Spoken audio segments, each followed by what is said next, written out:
the winter of 2020, railway historian Dr. Jonathan Whitmore discovered a remarkable collection of early railroad photography while organizing the archives of the defunct Chicago and Northwestern Railway Historical Society.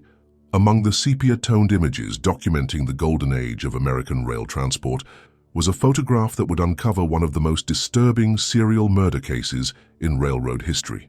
The image, dated November 12, 1903, showed the eastbound Chicago Express stopped at Union Station in Chicago, with dozens of passengers boarding the gleaming cars of what was considered the most luxurious passenger service of its era.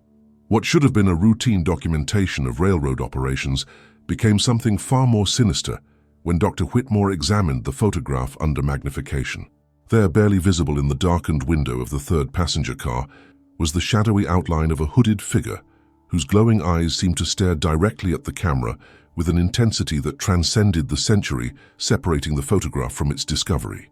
The discovery would lead to the reopening of one of the Chicago Police Department's oldest cold cases, the investigation into what newspapers of the era had called the Phantom of the Rails, a serial killer who had terrorized train passengers across the Midwest between 1901 and 1904, claiming at least 17 victims before vanishing as mysteriously as he had appeared.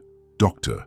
Sarah Chen, a criminologist specializing in historical serial murder cases at Northwestern University, was contacted when preliminary research revealed that the mysterious figure in the photograph might represent the first and only visual documentation of America's most elusive railroad predator. The Chicago Express had been the flagship service of the Chicago and Northwestern Railway, a daily passenger train that connected Chicago with destinations throughout the upper Midwest, carrying business travelers, immigrants seeking new opportunities, and wealthy passengers who valued comfort and speed over the cheaper but slower alternatives available during the early 1900s. The train featured the most advanced passenger accommodations of its era, including electric lighting, steam heating, and dining cars that served meals prepared by chefs trained in the finest hotels of Chicago and New York. The luxury service had been designed to compete directly with the New York Central's famous Empire State Express and the Pennsylvania Railroad's premier passenger trains, featuring amenities that rivaled the finest hotels of the era. The Chicago Express boasted private sleeping compartments with mahogany paneling and brass fixtures, observation cars with leather seating and panoramic windows, and dining cars that offered 5-course meals served on china designed specifically for the railroad by Tiffany & Company. The train's passenger manifest for November 12, 1903, revealed the diverse mix of travelers who had chosen the premium service for their journey eastward from Chicago. Business leaders traveling to meetings in Milwaukee and Detroit occupied the first-class sleeping cars, while middle-class families seeking better lives in eastern cities had purchased coach seats that still offered amenities superior to most competing railroad services. Most significantly, the manifest included the names of several individuals who would never complete their intended journeys.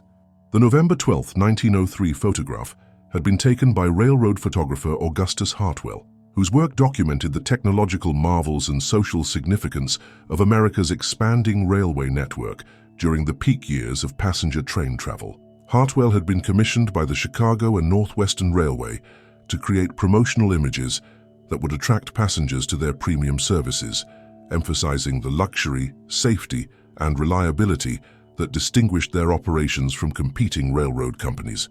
Hartwell's assignment had been part of a comprehensive marketing campaign designed to maintain the Chicago Express's competitive position against rival railroad services that were offering increasingly luxurious accommodations to attract profitable passenger traffic. The photographer had spent several weeks documenting various aspects of the railroad's operations, from the mechanical workshops where locomotives were maintained to the elegant dining cars where passengers enjoyed meals that rivaled those served in the finest restaurants of major cities. Dr. Whitmore's analysis of the photograph using modern digital enhancement technology revealed details that had been invisible to early 20th century examination methods. The hooded figure appeared to be wearing a dark cloak or overcoat that concealed most of its form, but the enhancement process clearly showed 2 points of light that corresponded to eyes reflecting the station's gas lighting. Most disturbing was the figure's apparent awareness of the photographer, with the angle of its gaze suggesting that it was looking directly at Hartwell's camera despite being positioned deep within the passenger car's interior. Advanced photographic analysis confirmed that the image had not been manipulated using any technique available in 1903. The glass plate negative showed no evidence of double exposure, composite photography, or retouching. Spectroscopic analysis of the photographic emulsion revealed that the mysterious figure had been present at the moment of exposure, captured by the same lighting conditions that recorded the passengers, station personnel, and locomotive details visible throughout the rest of the image. The digital enhancement process also revealed additional disturbing details that had been obscured by the photograph's age and the lighting conditions during its capture. The hooded figure appeared to be holding something in its hands, an object that closer examination suggested might be a small blade or ritual implement. More unsettling was the discovery that other windows in the same passenger car showed subtle shadows that might represent additional figures, though these forms were too indistinct to identify clearly. Dr. Chen's research into the historical context surrounding the photograph revealed that the November 12, 1903 departure of the Chicago Express had indeed been associated with criminal activity, though the connection had not been recognized by contemporary investigators. Among the passengers boarding the train that evening had been Margaret Whitmore, a 34-year-old widow traveling to Milwaukee to visit relatives who had been found dead in her sleeping compartment the following morning, under circumstances that had baffled both railroad officials and law enforcement authorities. Margaret Whitmore had been a schoolteacher from Springfield, Illinois, who had booked first-class accommodation on the Chicago Express as a special treat during her first vacation in several years. Her sister's family in Milwaukee had been expecting her arrival for Thanksgiving celebrations, and her failure to disembark at the scheduled stop had prompted immediate concern from both railroad personnel and local authorities. The discovery of her body in the locked sleeping compartment had created a scandal that railroad executives had worked desperately to suppress. Margaret Whitmore's death had been officially attributed to heart failure, a conclusion that had satisfied railroad executives eager to avoid negative publicity that might affect passenger confidence in train travel safety. However, Dr. Chen's examination of the original autopsy report, preserved in Chicago Police Department archives, revealed evidence of trauma that had been either overlooked or deliberately ignored by the original investigation.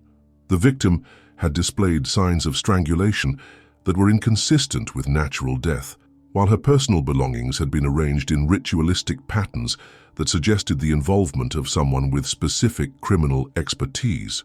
The autopsy had been conducted by Dr.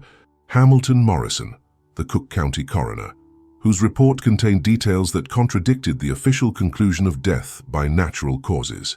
Dr. Morrison had documented bruising patterns on the victim's neck that were consistent with manual strangulation, marks on her wrists that suggested she had been restrained, and evidence of struggle that indicated she had been conscious and aware during the attack. Most disturbing were the coroner's observations about the ritualistic arrangement of the victim's personal effects. The investigation revealed that Margaret Whitmore's death had been part of a larger pattern of mysterious fatalities affecting passengers on Midwestern railroad lines during the early 1900s. Between 1901 and 1904, at least 17 individuals had died under unexplained circumstances while traveling on trains operated by various railroad companies, with deaths occurring in sleeping cars, dining cars, and even observation lounges where victims should have been surrounded by potential witnesses. The victims had shared several common characteristics that contemporary investigators had failed to recognize as significant patterns. All had been traveling alone, typically on long-distance journeys that required overnight accommodation in sleeping cars. Most had been middle-aged individuals of apparent prosperity, carrying cash and valuables that made them attractive targets for robbery, though theft had rarely been the apparent motive for their deaths. Most puzzling was the fact that many victims had been found in locked compartments with no signs of forced entry, suggesting that their killer possessed either master keys or the ability to manipulate railroad security systems. If you're as intrigued as we are by these secrets of the past, consider subscribing to not miss any of our future investigations. Dr.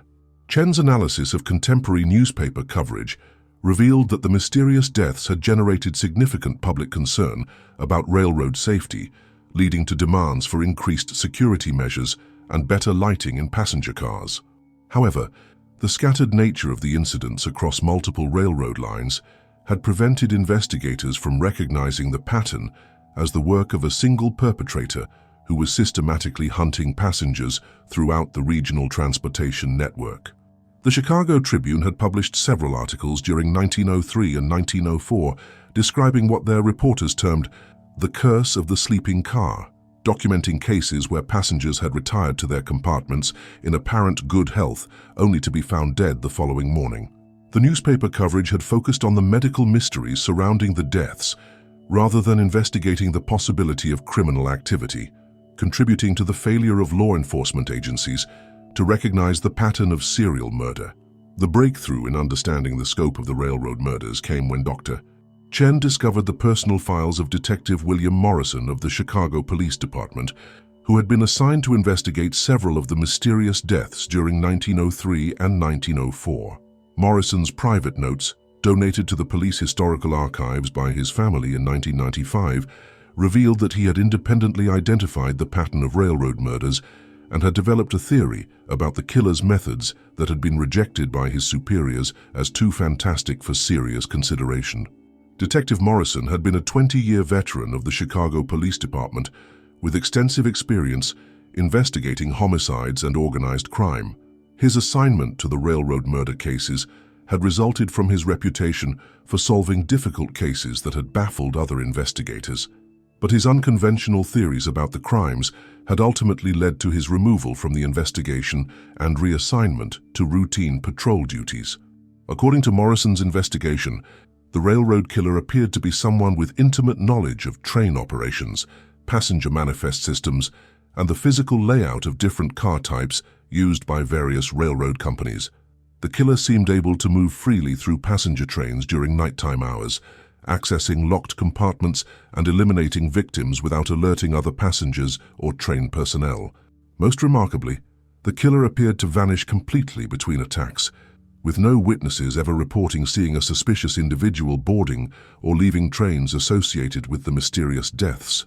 Morrison's files contained detailed floor plans of passenger cars where deaths had occurred, showing that the killer had demonstrated sophisticated understanding of railroad architecture and security procedures.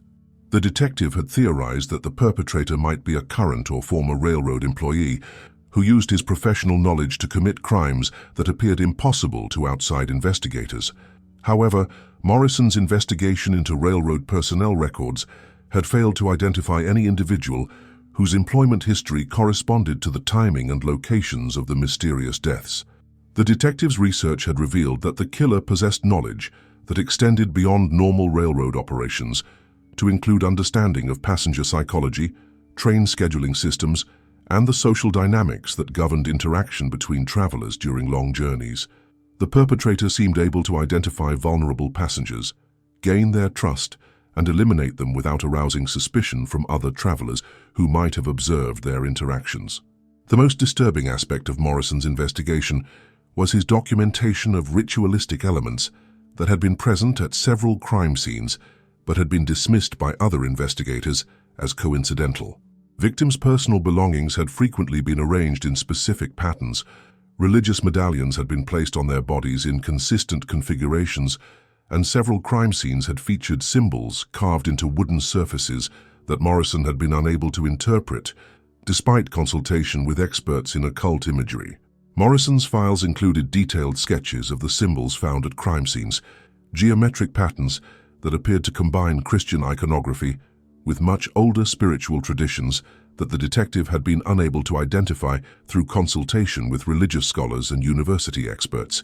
The symbols appeared to have been carved with precision and care, suggesting that their creation was an integral part of the killer's methodology rather than random vandalism or afterthought. Dr. Chen's research revealed that the ritualistic elements documented by Morrison corresponded to practices associated with a secretive religious cult that had emerged in the Midwest during the late 1800s, a group that combined elements of Christianity with much older spiritual traditions that emphasized the spiritual significance of travel and transformation. The cult, known as the Brotherhood of the Iron Road, had apparently viewed railroad travel as a form of spiritual pilgrimage that could facilitate communication between the physical and spiritual worlds. The Brotherhood of the Iron Road had been founded by a former railroad conductor named Ezekiel Blackwood, who claimed to have received visions during a near-fatal train accident that had revealed the spiritual significance of railway transportation. According to Blackwood's teachings, trains served as vehicles that could transport souls between different spiritual realms, and certain passengers were chosen to undergo transformation through ritual death that would enable them to serve as spiritual guides for future travelers. Ezekiel Blackwood's background had made him an ideal leader for a railroad-based religious movement. Born in 1845 to a family of Methodist ministers, he had worked for various railroad companies throughout the Midwest during the 1870s and 1880s, eventually achieving the position of conductor on passenger trains operated by the Illinois Central Railroad.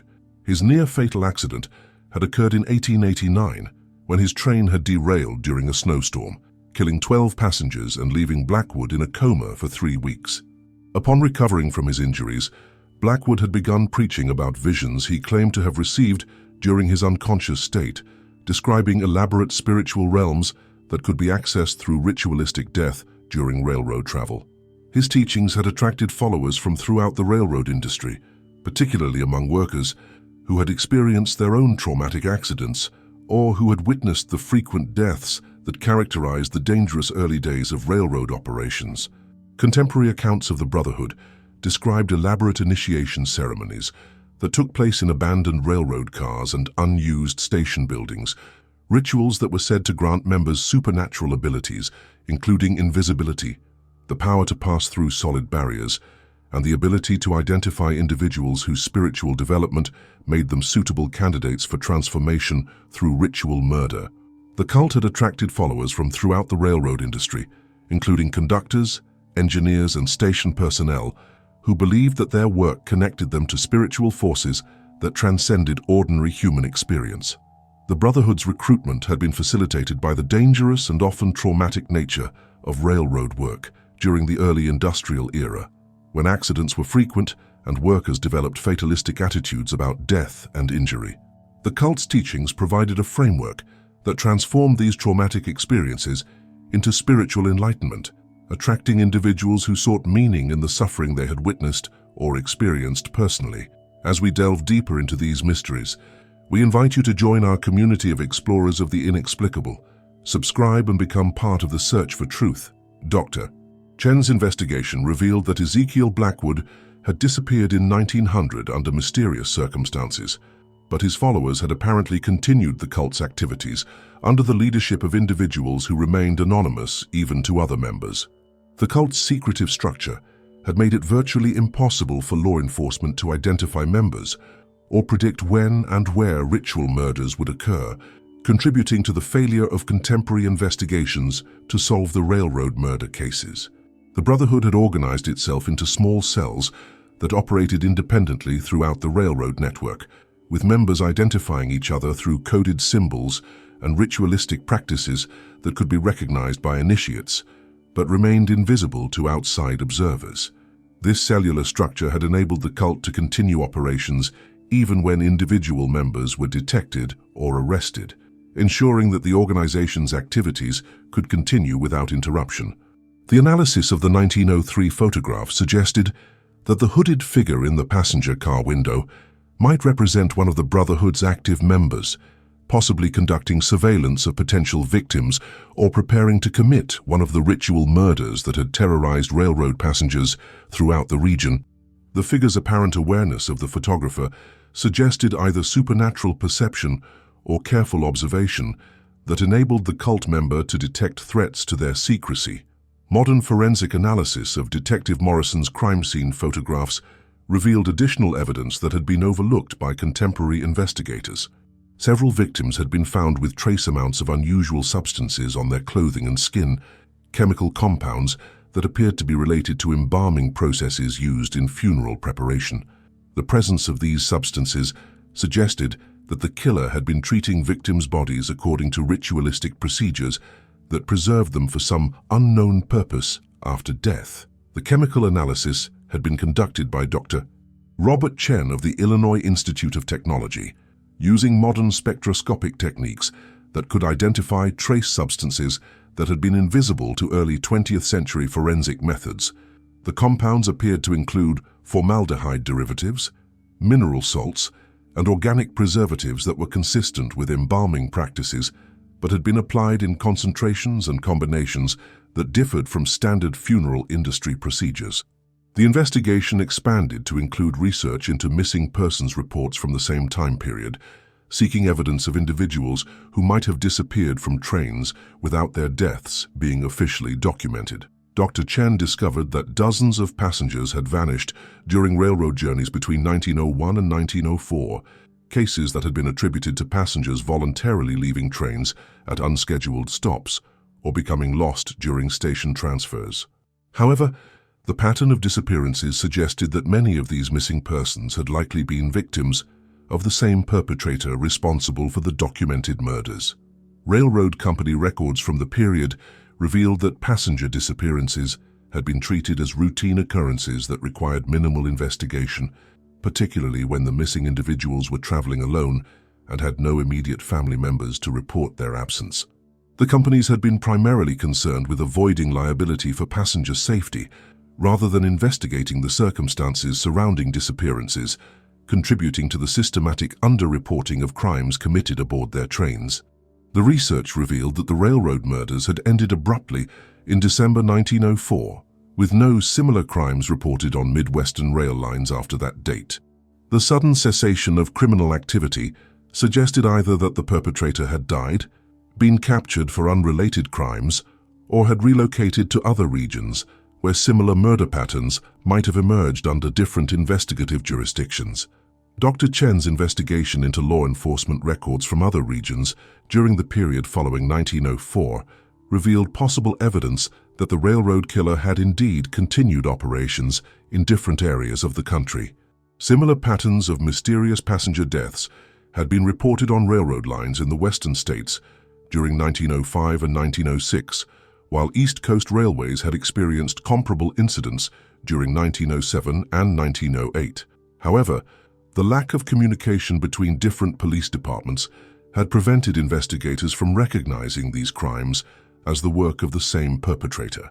The Western cases had involved passengers on the Union Pacific and Southern Pacific railroads, with victims discovered dead in sleeping cars during journeys between California and Colorado. The circumstances surrounding these deaths had been remarkably similar to the Midwestern cases, including locked compartments, ritualistic arrangement of personal belongings, and the complete absence of witnesses to the crimes. The investigation revealed that the Brotherhood of the Iron Road had apparently evolved from a localized Midwestern cult into a national network of railroad employees and enthusiasts who shared beliefs about the spiritual significance of train travel. The cult's members had used their positions within the railroad industry to facilitate ritual murders throughout the American transportation system, creating a conspiracy that had operated undetected for years due to the mobile nature of railroad work and the lack of coordination between different law enforcement agencies.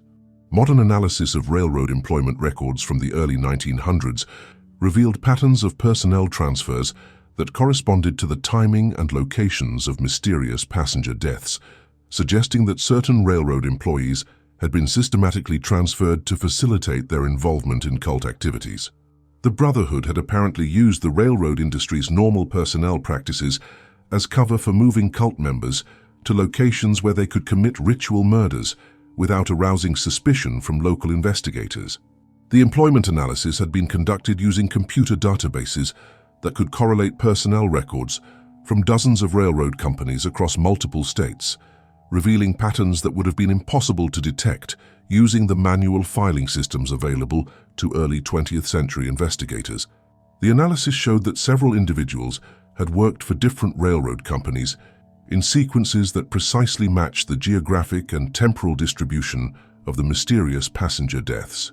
The most disturbing discovery in Dr. Chen's research was evidence that the Brotherhood of the Iron Road had maintained detailed records of their ritual murders, documentation that had been preserved in hidden compartments within abandoned railroad cars and unused station buildings. These records, discovered during railroad infrastructure restoration projects during the 1970s and 1980s, contained names, dates, and descriptions of dozens of victims whose deaths had never been officially connected to criminal activity.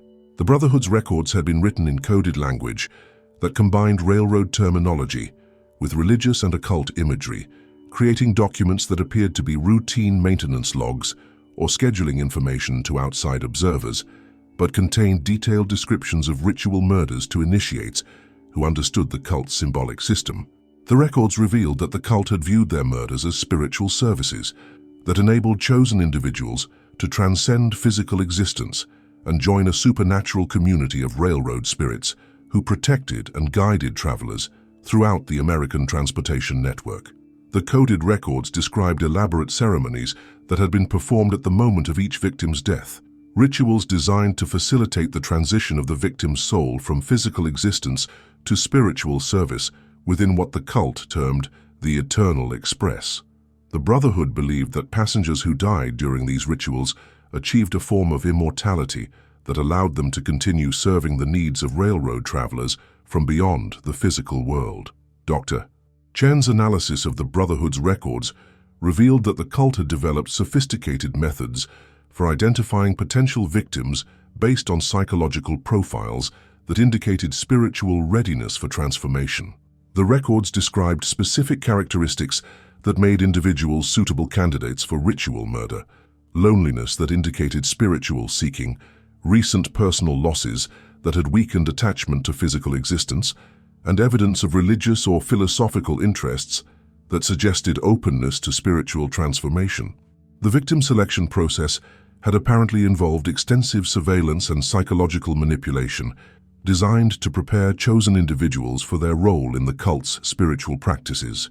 Brotherhood members had engaged potential victims in conversations about religious and philosophical topics, gradually assessing their suitability for transformation while establishing the trust relationships that would enable the eventual murders to occur without resistance or alarm. The investigation revealed that several of the documented victims had been corresponding with individuals who claimed to share their interests in spirituality and philosophy, relationships that had been established during train journeys and had continued through letters that gradually prepared the victims for their eventual fate. The Brotherhood had apparently used these correspondence relationships to schedule future train journeys that would place victims in situations where cult members could commit the ritual murders. Modern paranormal investigators who had studied supposedly haunted railroad lines throughout the United States reported phenomena that seemed to correspond to the Brotherhood's beliefs about spiritual transformation through ritual death. Passengers and railroad employees had consistently reported encounters with benevolent spirits who appeared to provide protection during dangerous journeys, suggesting that the cult's victims might indeed have achieved some form of spiritual continuation that enabled them to serve as guardians for future travelers. The paranormal phenomena associated with railroad travel had been documented by numerous investigators throughout the 20th century, with reports consistently describing protective spirits who appeared during accidents, equipment failures, and other dangerous situations. These spirits were typically described as wearing period clothing from the early 1900s and demonstrating intimate knowledge of railroad operations that enabled them to provide effective assistance during emergencies. The research had broader implications for understanding how criminal conspiracies could operate within American transportation systems, exploiting the mobility and anonymity that characterized railroad travel during the early 20th century. The Brotherhood of the Iron Road had demonstrated that organized criminal groups could use the infrastructure of legitimate industries to commit crimes that transcended local jurisdictions and evaded detection by conventional law enforcement methods. Dr. Chen's investigation also revealed the importance of examining historical crime patterns from multiple jurisdictional perspectives, recognizing that mobile criminals could exploit the limited communication and coordination capabilities of early 20th century law enforcement agencies. The railroad murder cases demonstrated how serial criminals could operate successfully by moving between different regions and taking advantage of jurisdictional boundaries that prevented comprehensive investigation of their activities. The discovery of the 1903 photograph had provided closure for several families whose ancestors had been victims of the mysterious railroad deaths, offering evidence that their relatives' deaths had been the result of criminal activity rather than natural causes or accidents. The documentation of the Brotherhood of the Iron Road's activities had vindicated Detective Morrison's original theories about the ritualistic nature of the murders, demonstrating that his investigation had been more accurate than his contemporaries had recognized. Contemporary law enforcement agencies consulted during the investigation acknowledged that similar criminal conspiracies might operate within modern transportation systems, exploiting the anonymity and mobility provided by air travel, interstate highways, and mass transit networks. The Brotherhood of the Iron Road case demonstrated the importance of interagency cooperation and information sharing in detecting and preventing crimes committed by mobile perpetrators who cross jurisdictional boundaries. The investigation had also revealed the vulnerability of passengers who traveled alone during the early days of mass transportation, when security measures were minimal and law enforcement resources were inadequate to protect individuals during long journeys through sparsely populated regions. The Brotherhood had exploited these vulnerabilities to commit crimes that would be much more difficult to accomplish in modern transportation systems with improved security and communication technologies. In her concluding report, Dr. Chen reflected on the profound implications of the railroad murder conspiracy for understanding the relationship between technological advancement and criminal opportunity during America's industrial development. The Brotherhood of the Iron Road had exploited the social anonymity and mobility created by railroad transportation to commit crimes that would have been impossible in more traditional stationary communities. The story of the 1903 train reminds us that technological progress can create new opportunities for both beneficial and harmful human activities, and that the same innovations that enable social and economic advancement can be exploited by those who seek to cause harm to others. The photograph that captured the mysterious hooded figure continues to serve as evidence that evil can hide within the most ordinary and familiar aspects of daily life, waiting for opportunities to strike when victims are most vulnerable. Perhaps most disturbing of all, the Brotherhood of the Iron Road's success in evading detection for so many years demonstrates how criminal conspiracies can exploit the trust and cooperation that make complex social systems function effectively.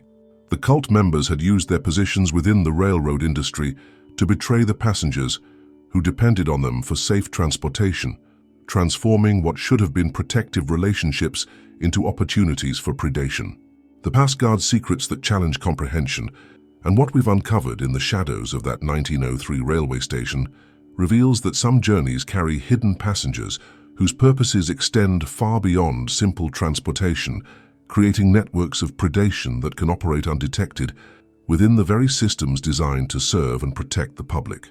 Perhaps the real question isn't whether such conspiracies exist today, but whether we have the vigilance to recognize when trusted institutions might harbor those who seek to exploit our vulnerability during moments of transition and travel. The true nature of this mystery remains in the shadows, but we want to know your opinion. Use the comments section below and tell us what you believe.